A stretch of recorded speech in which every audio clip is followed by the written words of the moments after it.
Okay. Now, we say we get rid of the carbon tax and, we go towards subsidies and regulations, or try to do nothing.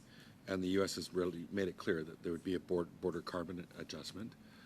What would that look like in terms of implementing that on the 8 of 10 Canadians that would get it back under the current mechanism of the carbon tax versus getting rid of it and having the border carbon adjustment?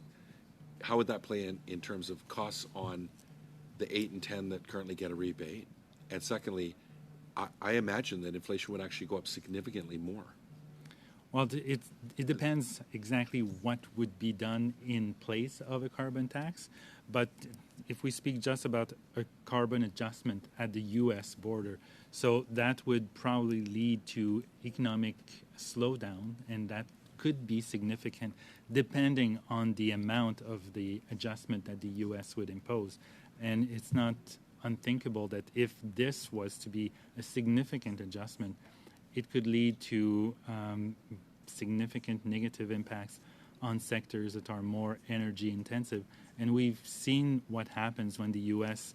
imposes taxes for Canadian exports when it comes to wood products. Like it's been an ongoing dispute for a number of years. So, but it depends on the magnitude of that border adjustment and what type of other instruments would be put in place of a carbon tax. Yeah, don't I know it? Softwood lumber. I live in Vancouver Island, so the $170 a ton, if that was imposed on, everybody at the border, I imagine that would drive inflation significantly without the rebate.